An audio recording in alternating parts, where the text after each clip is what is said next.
The massive alien ship appeared at the edge of the solar system without warning, and its size made every human observation station fall silent with fear and wonder at the same time, because nobody had ever seen anything like this before in the entire history of space exploration.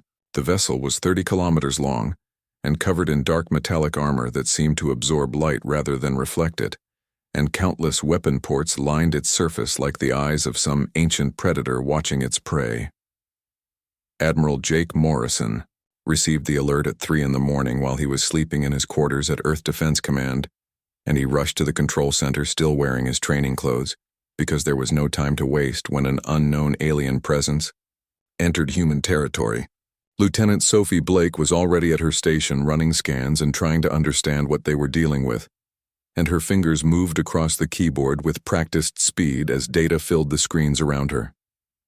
Commander Ben Hayes stood beside her, coordinating with observation posts on Mars and the Moon, while trying to keep his voice calm, even though everyone in the room could feel the tension rising with each passing second. The alien ship maintained its position just beyond Pluto's orbit and did nothing for almost an hour, while humanity watched and waited and prepared for whatever might come next. Then the transmission came through, and it was broadcast on every frequency that humans used for communication, and the voice was cold and mechanical and carried the weight of absolute authority that expected no resistance. The message was simple and direct and left no room for negotiation or discussion, because the Vraxian Empire did not negotiate with species they considered inferior. They announced that Earth and all human settlements in the solar system now belonged to the Empire, and that humanity had 72 hours to surrender all military forces and submit to imperial authority, or face complete destruction of every city and installation on the planet. President Linda Carter was woken by her security detail and rushed to the Situation Room deep beneath the White House, where her entire cabinet was already gathering, with faces that showed both fear and determination. Defense Secretary Paul Green had already pulled up military readiness reports, and the numbers were not encouraging because Earth's space fleet consisted of only 40 ships, and most of them were designed for patrol duty rather than combat against an enemy with superior technology. Director of Intelligence Kate Murphy spread classified documents across the table, and her expression was carefully neutral as she began to explain what humanity had been building in secret for the past 20 years. The room fell completely silent as Kate revealed the truth about Earth's real defenses and the massive construction projects that had been hidden from the public and even from most government officials, because the threat of alien contact had always been considered possible, even if most people refused to believe it would happen. Deep inside asteroid mining facilities throughout the belt, humanity had built weapons platforms using technology that pushed the boundaries of physics and engineering, and these platforms contained power sources that could destroy ships many times larger than anything humans currently flew. The antimatter reactors alone represented a breakthrough that would have changed human civilization if they had been revealed. But instead, they had been weaponized and hidden, and prepared for exactly this moment. Jake Morrison listened to the emergency briefing from President Carter herself, and he felt the weight of command settle on his shoulders like a physical burden, because he knew that the decisions made in the next few hours would determine whether humanity survived as a free species or became slaves to an alien empire. Sophie worked with her team to analyze the Vraxian ship's energy signature, and what they found was both encouraging and terrifying at the same time. The alien vessel was powerful, but its technology was not as advanced as they had feared, and the weapons platforms hidden in the asteroid belt actually had a significant advantage in raw destructive capability. Ben coordinated with every human installation in the solar system and sent coded activation signals to the secret facilities that had been waiting dormant for years, and slowly the hidden network came online and began feeding data back to Earth Defense Command. President Carter made her decision after consulting with military advisors and intelligence experts and civilian leaders who understood what was at stake. Earth would not surrender and would not bow to threats from any empire, no matter how powerful they claimed to be. But humanity would give the Vraxians one chance to leave peacefully and carry a message back to their empire that humans were not prey to be hunted. Jake stood in front of the communications array and thought carefully about what words would convey. Strength without sounding like empty boasting, because the Vraxians needed to understand that this was not a bluff, but a genuine warning from a species that preferred peace but was fully prepared for war. Sophie recorded every word as he spoke clearly and calmly into the microphone that would send his voice across millions of kilometers to the alien ship waiting at the edge of human space. He told them that they had entered sovereign territory without permission, and that they were targeting a species that had never accepted conquest in its entire history. He gave them 72 hours to withdraw completely from the solar system, and promised that if they left peacefully, no human weapon would fire upon them. But if they remained or advanced or threatened Earth again, then humanity would respond with overwhelming force, and the Vraxian Empire would learn a lesson it would never forget. The transmission was sent and humanity waited for a response while Jake ordered all defensive systems to stand ready, and Sophie monitored the alien ship for any sign of movement or aggression. Ben activated the final authorization codes that would bring the hidden platforms to full operational status, and suddenly the asteroid belt was filled with hundreds of weapon systems that had been invisible moments before. Kate Murphy watched intelligence feeds from observation posts throughout the solar system, and began composing reports that would document everything that happened next for future generations to study and understand. President Carter addressed the nation and told the truth about the alien threat and the secret weapons and the choice that Earth now faced, because the people deserved to know what was coming and why their government had prepared in secret for so many years. The Vraxian ship received the transmission, and for 6 hours there was silence while the alien commanders presumably consulted with their superiors and decided how to respond to a species that dared to refuse their demands. Then the massive vessel began to move forward toward Mars, and its weapon ports started glowing with building energy, and Jake knew that humanity's warning had been ignored, and now there was only one choice left. Ambassador Kelvor stood on the bridge of his flagship and watched the human transmission for the third time, while his officers waited for his response with expressions that mixed amusement and disbelief. The idea that such a primitive species would dare threaten the Vraxian Empire seemed almost too ridiculous to take seriously, and several commanders actually laughed when the human admiral finished speaking. Commander Thex remarked that in 47 conquered systems, no species had ever issued an ultimatum to the Empire, and suggested they should record the humans' words as entertainment for the troops during the long voyage home after Earth was pacified. Kelvor had served the Empire for 60 cycles and conquered 18 systems personally, and he had heard desperate pleas and angry threats and offers of tribute from dozens of species, but never anything quite like the calm certainty in the human commander's voice. Still, orders were orders, and the Imperial throne had commanded that Earth be brought into the Empire before the season changed, and Kelvor would not fail in his duty because of some unusual boldness from a species that barely had faster than light travel. He ordered the fleet to advance to Mars orbit and begin preliminary bombardment preparations, and told his weapons officers to target the largest human cities first, because destroying population centers always broke a species' will to resist. The 11 other Vraxian warships moved into formation behind the flagship, and their crews went to battle stations with the easy confidence of soldiers who had never experienced defeat in combat. Each ship was commanded by a veteran officer who had overseen multiple planetary conquests, and they divided the human cities among themselves, like merchants dividing goods at market. Captain Vorn claimed the city called New York, and Commander Resch selected London, and they argued briefly over which target would yield more valuable plunder, before Kelvor ordered them to maintain communication discipline. On Earth, the defense network tracked every movement of the Vraxian fleet with sensors that had been upgraded specifically to handle alien technology. And Jake Morrison watched the tactical display with the focused intensity of a predator waiting for exactly the right moment to strike. Sophie Blake coordinated with observation posts throughout the solar system, and her reports confirmed what they had suspected since the aliens first appeared. The Vraxian ships were powerful, but they used conventional fusion drives and plasma, weapons and shielding technology that was actually less advanced than the classified systems Earth had developed in secret.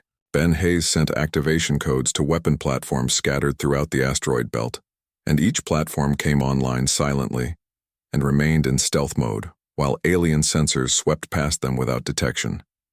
The platforms had been designed to look like ordinary asteroids or abandoned mining equipment, and their power signatures were masked by specially designed dampening fields that made them invisible to standard scanning technology. Humanity had learned from studying every piece of alien technology that had ever been detected passing through nearby star systems, and the engineers who built the platforms had incorporated countermeasures against every known detection method.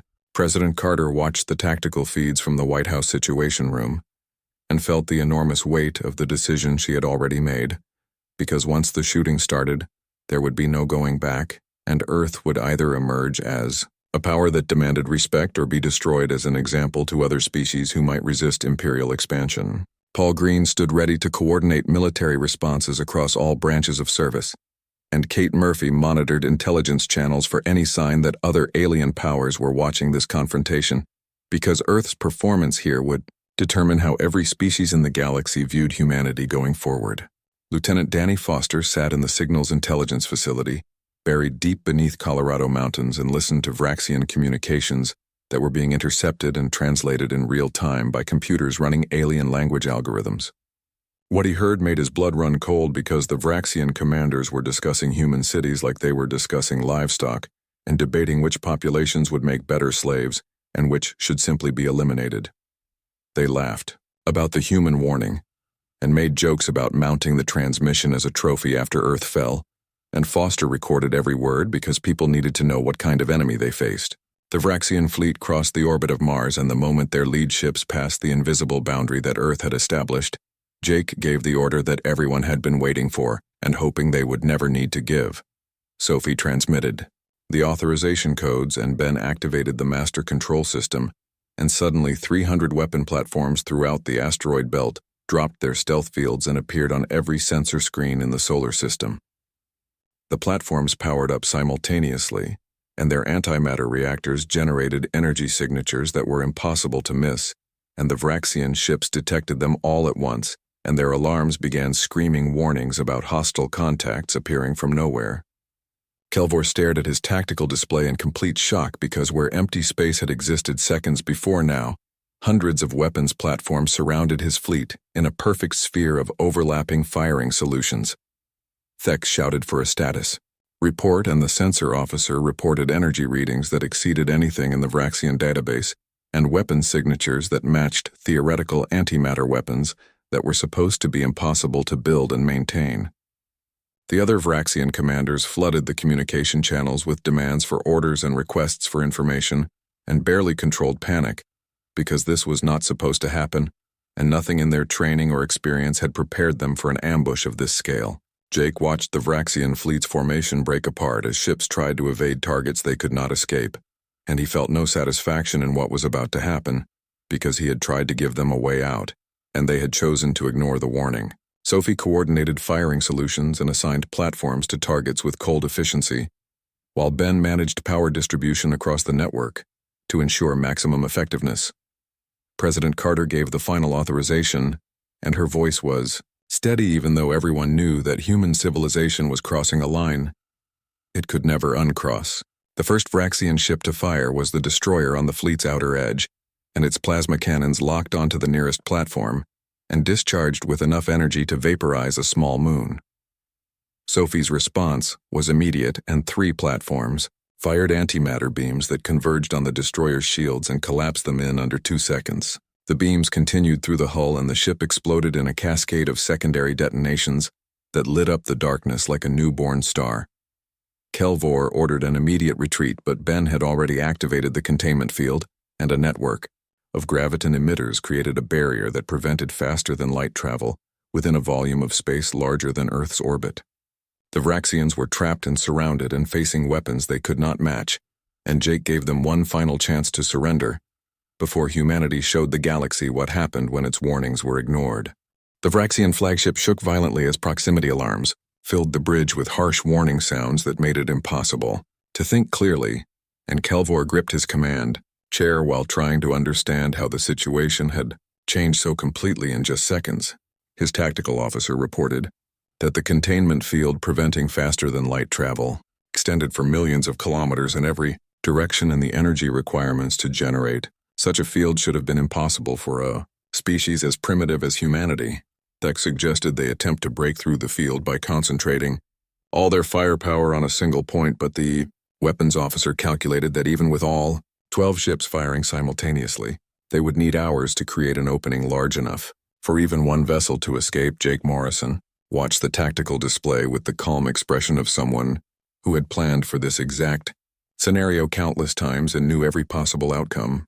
The platforms surrounding the Vraxian fleet represented 20 years of secret construction and the combined efforts of thousands of engineers and scientists who had worked in hidden facilities believing that humanity needed to be ready for threats from beyond their world. Sophie coordinated the firing solutions with precision that came from months of simulation training, and her fingers moved across the controls with confidence, even though this was the first time any human had actually used these weapons in real combat.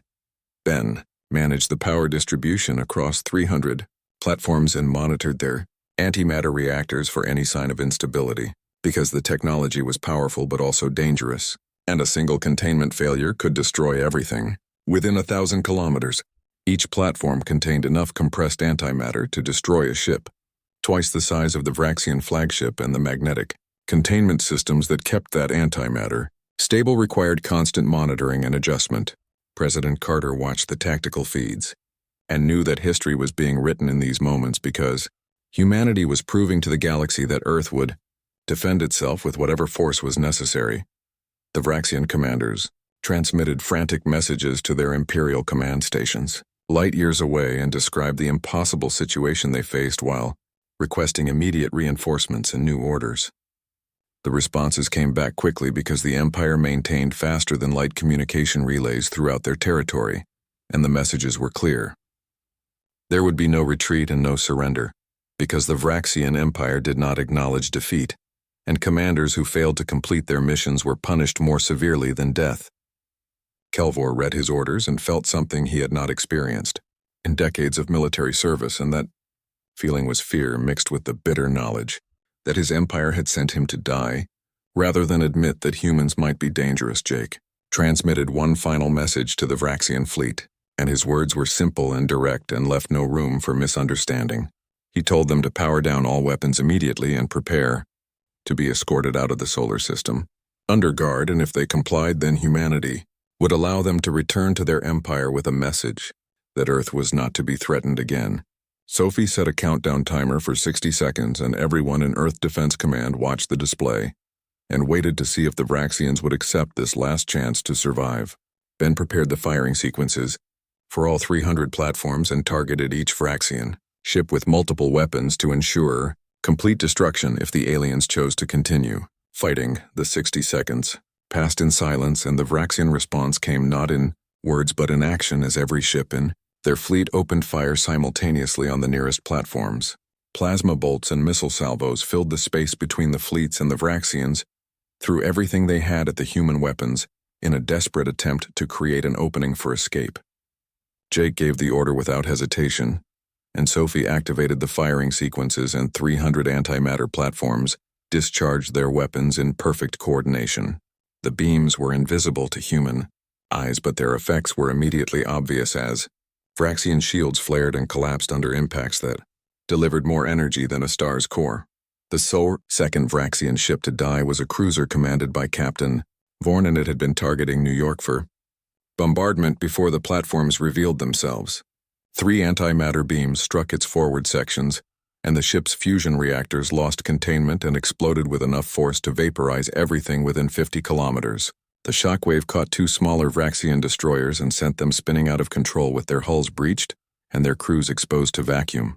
Commander Resch tried to coordinate a defensive formation, but the platforms were positioned too perfectly, and every angle of approach was covered by overlapping fields of fire.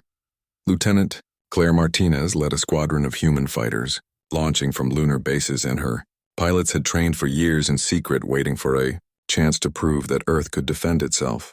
The fighters were small and fast and equipped with weapons that had been designed specifically to exploit weaknesses in Vraxian shielding technology.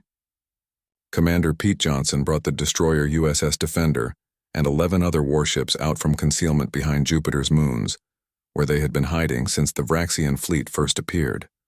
The human ships were smaller than the alien vessels, but they had been built with modern technology, and their crews were motivated by the knowledge that they were defending their home world from conquest. The battle spread across millions of kilometers of space and became a demonstration of what happened when a species that preferred peace was forced to fight for survival. Kelvor watched his fleet being torn apart piece by piece and knew that he had made a fatal mistake by underestimating humanity. Thex died when their bridge took a direct hit from an antimatter beam, and the flagship's command structure collapsed into chaos as junior officers tried to maintain some kind of organized resistance. The other Vraxian ships fought with the desperate courage of soldiers who knew they were already dead, but the outcome was never in doubt because Earth's weapons were simply too powerful and too well positioned. Kate Murphy recorded every detail of the battle from her intelligence post and knew that this data would be studied for generations by military analysts trying to understand how humanity had achieved such a complete victory. President Carter watched the tactical displays and felt no joy in the destruction because she understood that this violence had been forced upon Earth by an empire that refused to respect the sovereignty of other species. Paul Green coordinated with defense forces around the globe and prepared for the possibility that other alien powers might try to take advantage of the situation while Earth's fleet was engaged. Sophie tracked the remaining Vraxian ships and updated targeting priorities. As vessels were destroyed or disabled and the platforms adjusted their fire to focus on ships that still posed a threat, Ben monitored the antimatter reactors and was relieved to see that all systems were functioning within acceptable parameters, despite the sustained combat operations. Claire's fighters swept through the battle space and destroyed escape pods that might carry intelligence about Earth's weapons back to the Vraxian Empire because Jake had made the decision that no information about the platforms could be allowed to reach enemy territory. Pete's destroyers formed a perimeter around the combat zone, and their sensors watched for any Vraxian vessel that might try to break through the containment field or escape to the outer system. The human ships maintained disciplined formation and fired only when they had clear targets because ammunition was limited and every shot needed to count.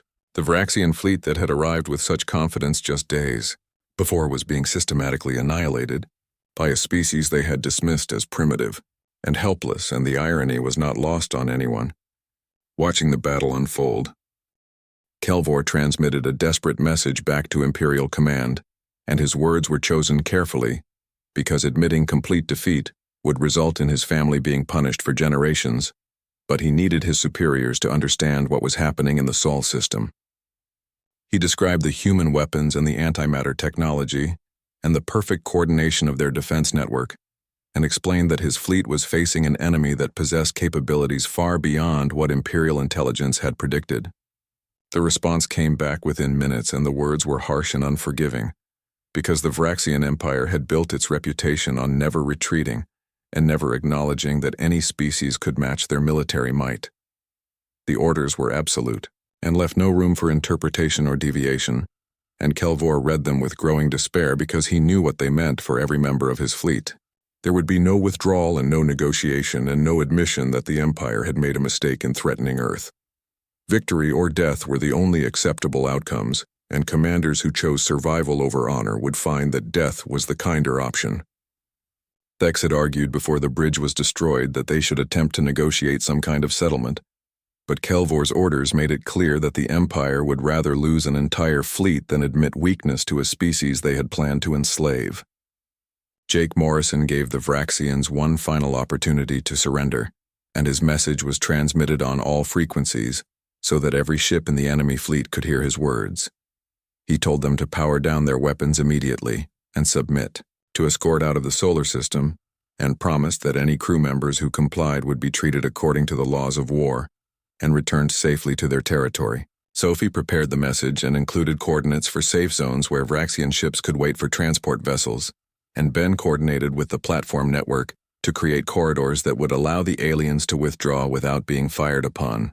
The reply came not from Kelvor but from the bridge of a heavy cruiser, whose commander had taken tactical authority after the flagship was crippled, and his words were defiant and proud and completely unrealistic given the situation his fleet faced. He declared that the Vraxian Empire would never bow to threats from inferior species, and that humanity would learn the price of resisting imperial expansion. Jake listened to the transmission and felt a deep sadness because he had genuinely hoped to avoid complete destruction of the enemy fleet, but the Vraxians seemed determined to die rather than accept that they had been defeated by a species they considered beneath them. When the Vraxian ships opened fire again, their attacks were uncoordinated and desperate and showed clear signs that their command structure had broken down under the sustained assault. Sophie coordinated the platform response, and this time there was no hesitation or delay because Earth had given multiple chances for peace and the aliens had rejected every offer. 300 antimatter beams discharged simultaneously, and the remaining Vraxian vessels were engulfed in energy that overwhelmed their shields and tore through their hulls like paper. The cruiser that had sent the defiant message exploded, first, and its debris field spread across thousands of kilometers. Claire Martinez led her fighter squadron through the wreckage, and her pilots maintained strict radio discipline, while they hunted for escape pods and small craft that might be trying to flee the battle. The orders from high command were clear and left no room for mercy because Earth could not afford to let the Vraxians return home, with detailed information about the platform network and antimatter weapons. Every escape pod was targeted and destroyed, and Claire tried not to think about the lives being ended with each missile launch because this was war, and the survival of Earth depended on keeping their defensive capabilities secret for as long as possible. Pete Johnson watched from the bridge of the USS Defender as the last Vraxian warships died in brilliant explosions that briefly outshone the distant sun. His destroyers maintained their perimeter positions, and their sensors swept constantly for any sign that reinforcements might be arriving or that some Vraxian vessel might have escaped the containment field. The human ships had not fired a single shot during the battle because the platforms had been more than sufficient to handle the enemy fleet, and Pete felt both proud and disturbed by how thoroughly Earth's hidden weapons had dominated the engagement. Kate Murphy recorded every transmission and energy signature and tactical maneuver from her intelligence post, and she knew that analysts would be studying this battle for decades, trying to extract every possible lesson about combat in space. The Vraxians had been overconfident and predictable and completely unprepared for an enemy that possessed superior technology, and that combination had led to their total destruction. President Carter watched the end of the battle and knew that Earth had crossed a threshold that would change humanity's relationship with the galaxy forever, because now every species would know that humans could fight and win against imperial forces. Paul Green coordinated with military commanders around the world and began issuing orders for increased readiness, because the destruction of a Vraxian fleet would certainly provoke some kind of response from the Empire. Defense installations were placed on maximum alert, and reserve forces were called up, and civilian populations in major cities were quietly moved to prepared shelters just in case the Empire decided to send a larger fleet for revenge. The antimatter platforms remained at full power, and their sensors watched the edges of the solar system for any sign of new threats. Sophie detected one final transmission from the dying Vraxian flagship, and she isolated it immediately and routed it through the translation computers while Jake listened with growing interest. Kelvor was using his last moments to send a warning to his empire, and his words were remarkably clear and honest, given that he was bleeding out on a shattered bridge surrounded by dead crew members. He told his superiors that humanity was far more dangerous than intelligence reports had suggested, and that Earth possessed weapons technology that matched or exceeded Vraxian capabilities, and that any future attempts to conquer the Sol system would require a much larger fleet, and significantly better planning. Ben recorded the transmission and stored it in secure archives because Jake wanted to preserve Kelvor's final message as a reminder of what happened when warnings were ignored. The Vraxian commander had been a professional soldier following orders from an empire that did not tolerate failure, and his death along with thousands of his crew members could have been avoided if the empire had simply chosen to respect Earth's sovereignty. Kate analyzed the transmission for intelligence value and noted that Kelvor seemed genuinely surprised by human capabilities, which suggested that the Vraxian database was seriously incomplete and that other alien species might have similar gaps in their knowledge. The battle lasted exactly 17 minutes from the first shot to the final explosion, and in that brief span of time, humanity proved that they could defend their home world against threats from beyond the stars. 300 antimatter platforms had destroyed 12 Vraxian warships without sustaining a single casualty or even minor damage to any human installation. Jake ordered the platforms to return to standby mode but keep their reactors hot, because nobody knew how the Vraxian Empire would respond to losing an entire fleet. Sophie coordinated with observation posts throughout the solar system to maintain maximum sensor coverage, and Ben began running diagnostics on every platform to ensure they would be ready for another engagement if necessary. President Carter prepared to address the nation again, and her speechwriters worked frantically to find words that would explain what had happened without causing panic or revealing too many details about Earth's defensive capabilities. She needed to reassure people that they were safe, while also preparing them for the possibility that the war with the Vraxian Empire might just be beginning rather than ending. 2 weeks after the battle, a single Vraxian vessel appeared at the extreme edge of the solar system, and its configuration was completely different from the warships that had threatened Earth. Jake Morrison was notified immediately, and he ordered Sophie Blake to maintain weapons lock on the new arrival while Ben Hayes coordinated with the platform network to ensure complete coverage of all possible escape vectors. The ship transmitted a message before anyone could fire, and the translation computers identified it as a diplomatic vessel carrying Ambassador Zyra, who had been authorized by the Imperial throne to negotiate a peace settlement with humanity. President Linda Carter consulted with her cabinet and intelligence advisors before deciding how to respond to this unexpected development. Kate Murphy analyzed everything known about Vraxian diplomatic protocols and warned that the Empire might be using negotiations as a cover to gather intelligence about Earth's defenses. Paul Green recommended maintaining maximum military readiness throughout any talks and positioning human forces to respond immediately if the diplomatic mission turned out to be a trap. Jake was ordered to escort the Vraxian ship personally, and his destroyer maintained weapons locked throughout the journey from the edge of the system to Earth orbit.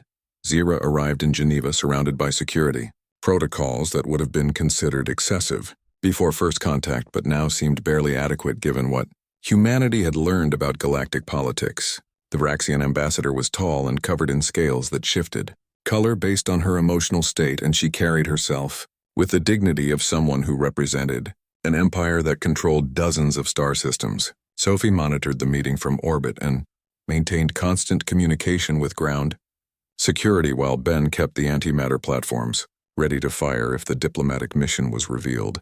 As some kind of trick, the ambassador explained that the Vraxian Empire had received Kelvor's final transmission before his fleet was completely destroyed, and that message had forced Imperial leadership to reconsider their assessment of humanity's capabilities and intentions. Zyra admitted that the Empire had assumed Earth would be an easy conquest because human technology appeared primitive, based on long-range observations, and because no species in their experience had ever successfully resisted Imperial expansion.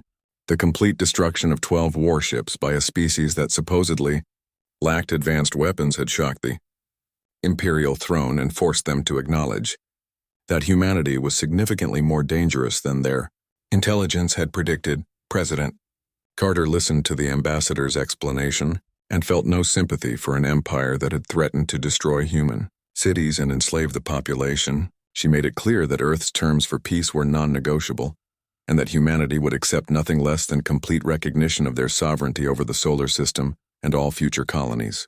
Jake delivered these terms personally, and his voice carried the absolute certainty of someone who had seen what Earth's weapons could do and knew that humanity now possessed the power to back up any demands they made. The terms were comprehensive and detailed and left no ambiguity about what humanity expected from any species that wanted peaceful relations. Any alien vessel entering the solar system without prior authorization would be destroyed without warning. The antimatter platform network would remain active and fully operational indefinitely. Earth reserved the right to expand into any star system not already claimed by another species, and would use force if necessary to defend colonial settlements.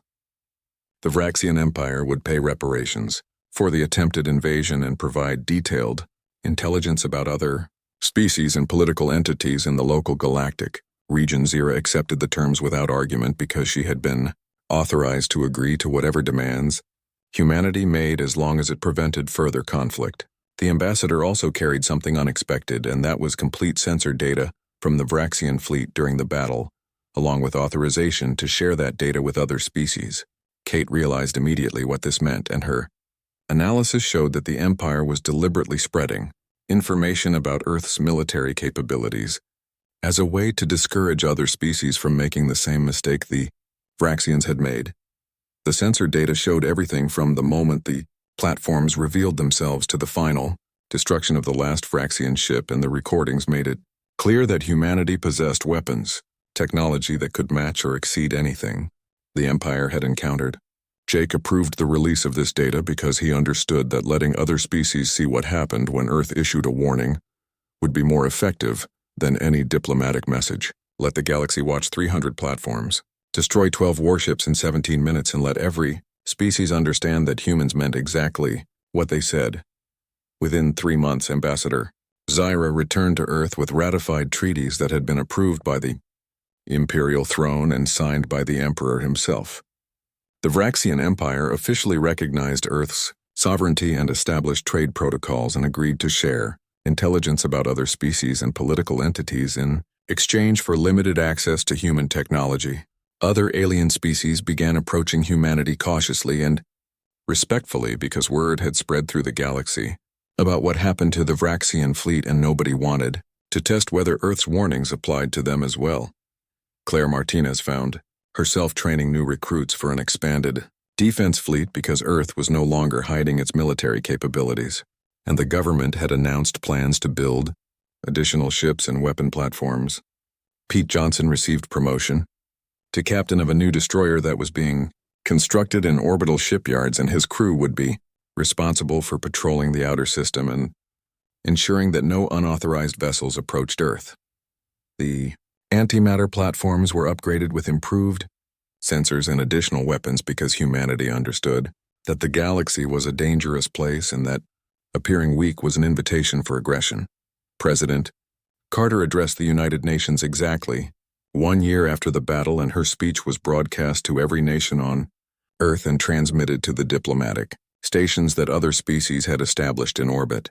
She spoke about humanity's reluctance to engage in violence and the preference for peaceful solutions to conflicts, but also made it clear that Earth would never again accept threats to its sovereignty or safety.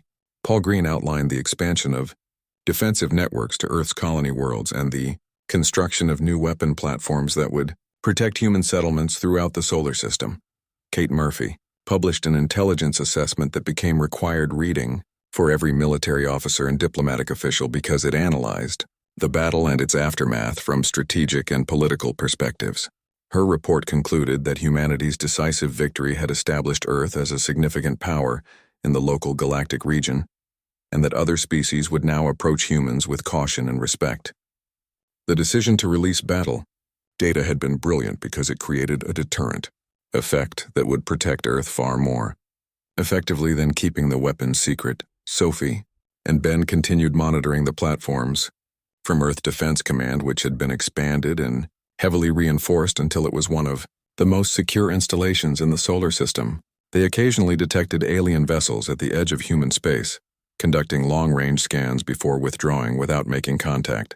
The message was clear and consistent across multiple species, and that message was that humanity had drawn a line in space and backed it up with weapons that made crossing that line a fatal mistake. Jake stood in the observation deck of the new defense station and watched Earth rotate slowly below while he thought about how much had changed in just 1 year. Lieutenant Danny Foster joined him, carrying reports of 3 more species requesting formal diplomatic relations and asking permission to establish embassies in orbit. Humanity had wanted peace and had prepared for war, and when the war came, Earth had proven that its warnings carried absolute weight backed by technology and resolve that made empires reconsider their expansion plans. The Vraxian Empire never threatened Earth again, and neither did any other species, because the galaxy had learned a simple lesson about humanity. When humans issued a warning, they meant it completely and absolutely, and any species that ignored that warning would face consequences that ended in total destruction. Earth's antimatter platforms remained on standby, watching the darkness between stars and ready to activate at the first sign of threat. Humanity had joined the galactic community not as prey or victims, but as equals who commanded respect through demonstrated capability rather than empty boasting. The story of Earth's first contact spread through diplomatic channels and trading networks, until every species with spaceflight capability knew what had happened when the Vraxian Empire targeted a planet called Earth. They learned that humanity had given one warning and one chance for peace. And when that warning was ignored, Earth had responded with overwhelming force that destroyed an entire fleet. The lesson was clear, and it echoed across the galaxy wherever species discussed expansion and conquest, and the dangers of underestimating opponents who appeared weak but possessed hidden strength.